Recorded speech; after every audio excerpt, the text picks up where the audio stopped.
මම අවුරුදු 105 ඉක්ම වූවෙක් මේ අබරන් සියා කියයි. මාහැර ගමේ අනික් කවුරුත් ඔහුගේ ඒ කීම විශ්වාස කරති. මාළුවෙකුගේ වයස උගේ කුර පුත්තෙන් නිශ්චය කොට කිව නොහැකිය.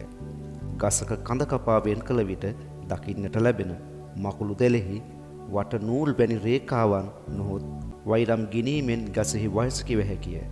එහෙත් අබරන්සියාගේ වයස නිශ්චය කොට දැනගත හැකි සලකුණක් දොස්තරකට වුවද ඔහුගේ කයෙන් සොයාගත හැකියයි මට නොහැඟේ. ගෑනු තමන්ගේ වයස අඩුවෙන් කියනු ඇසීමට ඉතා ආසා ඇත්තෝ යනු ඇනුම් පදයකි. ගෑනු පමණක් නොව පිරිමිද තමන්ගේ වයස අඩුවෙන් කියනු ඇසීමට කැමැත්තෝය.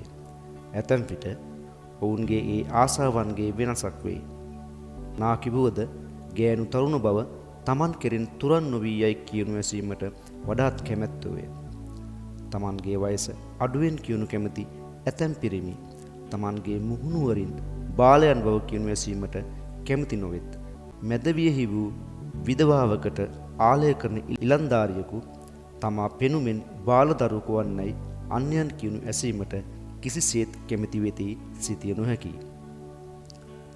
තමන් ඉතා අඩු වයස්කාරයන් බව කීමට කැමති වුවද තාගෝර්තුමාගේ රවුල වැනි රවුලකුත් තල තුනා පෙනුමකුත් ඇතනම් මනවැයි සිතන තරුණ කවීන්ද්‍රයන්ගේ ගණන අතේ ඇඟිලි වලින් ගිනිය හැකි තරම් අඩුයයි සිතිය යුතුද?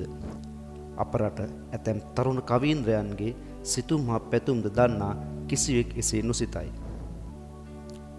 මීට කලකට පෙර ශාන්ත නිකේතනයේ සංගීතඥයන් පිරිවරාගෙන අප රටට පැමිණි තාගෝර්තුමා ලැබූ ගරු බුහුමන් දැක නොයසුම් වූ තරුණ කවියෙකු කියූ කීමක් මට මතකය. වස්තුවත් සුදු පාට වුණු රැවුලත් කෙසුත් නිසා නොවේ නම් තාගෝර් කිසි කලයක කවියෙකු මෙන් ඔය තරම් කීර්තියක් ලබාව යයි මහත්මයා සිතනවාද? ප්‍රශංසාවට ගිජු ඔය මිනිහා පැරිසියට හෝ එංගලන්තයට හෝ ගිය වතාවක තම රැවුලත් කෙසුත් සුදු කරවා ගත්තාට සැක නැහැ. මෙසේ කී ඉලන්දාරියා කවියෙකු බව මා දැනගත්තේ ඔහුගේ මේ ඇනුම් පදය අසා ටික දවසකට පසුය. තාගෝර්තුමාට මෙන් නිකට පුරා වැඩුණු සුදු රැවුලක් ලැබිය නොහැකි වීම ගැන මේ තරුණයා හද තුල පැසෙන ශෝකයකුත් ඊර්ෂ්‍යාවකුත් ඇත්තෙකි. තමන් වයසින් අඩුවයි කියනු ඇසීමට කැමති වූවද පෙනුමෙන් බාලයන් ලෙස හඳුන්වනු දැකීමට අකමැත්තෝ විධවාවන්ට ආලය කරන ඉලන්දාරින් අතර පමණක් නොව අන්‍යයන් අතරද වෙති. අබරන්සියා නම් තමා පෙනුම විසින් පමණක් නොව වයස විසින්ද තල තුනා මිනිහෙකි කියනු ඇසීමට කැමැත්තෙකි. 105 ඉක්ම වූවෙක් කියතත් ඔහුගේ නියම වයස අවුරුදු 80කට වැඩි විය නොහැකිය. හොඳයි අබරන්සියාගේ වයස 105කට වැඩි නම් අපට කේන්දරේ පෙන්වන්නට බැරි මන්ද? මේ වූ කලි වරක් මා ඔහුගෙන් ඇසූ ප්‍රශ්නයකි. කේන්දරයයි කියමින් ඌ සිනාසිනි. මට කේන්දරයක් නෑ ළමයා. කවදාවත් මට කේන්දරයක් ඕනෑ කෙරෙත් නෑ. එහෙනම් අබරන්සියා කසාද බැන්දේ කොහොමදයි? මම ප්‍රශ්න කළෙමි. කසාද බැන්දේ කියමින් අබරන්සියා සිනාසුනිය. කසාද බඳින්න කේන්දර දැන් ඕනේ නෑ. දැන් හැදෙන ඔය ළමයින්ම තමා අපි කසාද බඳින කාලේ 60 දෙනෙක් කසාද බැන්දේ. කේන්දර බලලා නෙවෙයි. ජයි සහාමිගේ දූ මම ඉලන්දාරි කාලේ ඒගොල්ලන්ගේ ගේ ළඟින් යන එනකොට දෙතුන් වරක් මා දිහාව බලා වුණා. මා දිහාව බලා hina වුණා. ඊට දෙමාසයකට පස්සේ අන්තපාන තියුණ දවසක අම්මටත් හොරෙන් ජයි සහාමිගේ දූ අපේ ගෙදර. පස්සෙන්ද ජයි සහාමිගේ කැමැත්ත ඇතිව කසාද බැන්දා. එදා නම් ජයි සහාමිගේ දූ ටිකක් ඇඬුවා තමයි. කේන්දර බලලා කසාද බැන්ද කෙනෙකුට වැඩිය හොඳින් අපි ජීවත් වුණා. තම කපටි නෙත් දෙක කඳුලෙන් තෙත් වූයෙන් අබරන්සියා හිස පාත් කොට සරොන් පොටෙන් කඳුළු පිසලමා ගත්තේය. ඔහු වෑයමින් දෙනතට නගාගත් කඳුළු බිඳුද නොයසේ නම් මියගේ තම බිරිඳ සීවීමෙන් ඉබේ ඉනුණු කඳුළුද මට නම් නිසකවම කිව හැකි නොවේ. යට දැක්වූයේ අබරන්සියා හා මාහා අද ඊයේ නොව මීට අවුරුදු 20කට පමණ පෙර ඇති වූ කතාබහකි. අබරන්සියා මිය ගොස් දැනට අවුරුදු 18ක් පමණ වේ. ඔහු ජීවත්ව සිටියේදී අප තබා අපගේ මව්පියන් පවා නොඇසූ විරු ගමේ විත්තියේ ඇසින් දුටුවෙකුසේ කීමෙහි සමතෙක් වීය. ඔහු අවුරුදු 105 ඉක්ම වූ වෙකැයි කවුරුත් පාහේ අදහන්නට වූයේ ඔහු ඇද බෑ ආදි කාලයේ විත්ති නිසාය. අබරන්සියාගේ කාලයේ ගමේ ළමයින්ගෙන් වැඩි දෙන වැඩුණේ අකුරු නොදන්න වුන් ලෙසිනි. එකල ගුරු ගෙදරට හෝ පන්සලට හෝ ගොස් අකුරු උගත්වූ ගමේ ටිකක් සැලකිය යුත්තන්ගේ දරුවෝය. ගමේ වඩාත් සැලකිය යුත්තන්ගේ දැරියන්ට නම් ගුරුන් වහන්සේ ගෙදරට ගෙන ඔවුන් ලවා අකුරු උගන්වන ලදී. එකල ඇතැම් ගුරෙක් ශ්ලෝක කීමට මිස ලියන්ට සමත් නොවීය.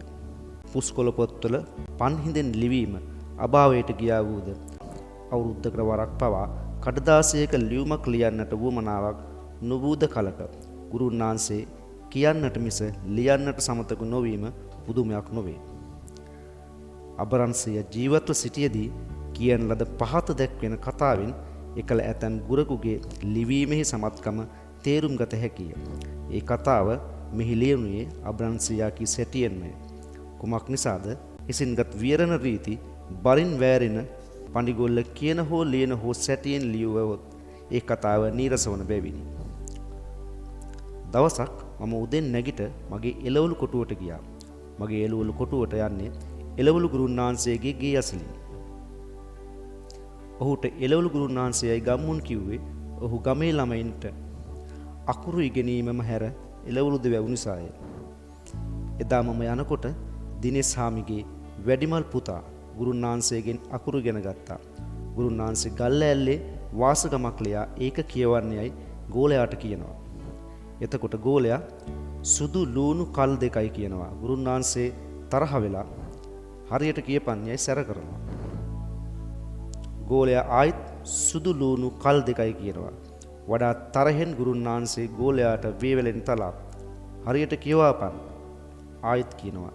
ඒ පාරත් ගෝලයා සුදු ලූණු කල් දෙකයි කියනවා. ඇයියෝද ඇහැරලා බලාගෙන හරියට කියවපන් කියලා ගුරුන් වහන්සේ කෝපයෙන් කෑ ගහනවා. අබරන්සියා යෝදයෝ යන වචනේ මහ ප්‍රාණ දා යන්න භික්ෂූන් හමාර කියන විට මහ ප්‍රාණාක්ෂර ශබ්ද කරන්නාක් මෙන් ශබ්ද කළ බැවින් ඔහුගෙන් මම මෙසේ ප්‍රශ්න කළෙමි. එළවලු ගුරුන් වහන්සේ මාප්පරාණ දා යන්න ඔහුම පණ ඇතිව හඬ නගා කීවාද? එහෙම කිව් නිසා නොවෙන්න මම උරුත්තේ අරන් දයන්න හයියෙන් කියෙව්වේ. අබ්‍රන්සයා පිළිතුරු දුන්නේ. අකුරු ලියන්න බැරි වුණාට මොකද ඒ කාලේ ගුරුන් වහන්සේලා මාප්පරාණ කියන්න හරි රුසියෝ. ඉතින් ගුරුන් වහන්සේගෙත් ගෝලයාගෙත් පෙරලිය බලාගෙන වුන් මමත් ටිකක් කිට්ටු වෙලා ගුරුන් වහන්සේගේ පිටිපස්සට වෙලා කරට උඩින් නැබි ගල්ලෑල්ලේ තියුණ වාසගම බැලුවා. බැලින්නම් දැක්කේ සුදු ලූණු කල් දෙකයි යන වාසගම තමා. මම hina නොවී උන්නේ බොහොම අමාරුවෙන්. එතකොටම ගුරුන් වහන්සේ මා දිහාවට හැරිලා මෙහෙම කිව්වා. බලන්න බලන්න අප්පු මේ ළමයට තාම සුදු ලූණු කලන් දෙකයි යන වාසගම කියවන්නවත් ගන්න බෑ. දැන් 3ක් වෙනවා අකුරු කියවන්න වෙලා. මහ මෝඩ ළමයෙක්. ගුරුන්ටත් අකුරු වරිදිනවාය කියන ප්‍රස්තාව පිරුල උපන්නේ එතෙන් සිට වෙන්නේ නැති. අබ්‍රන්සියාගේ කතාව අසාගෙන සිටි මම කියවෙමි.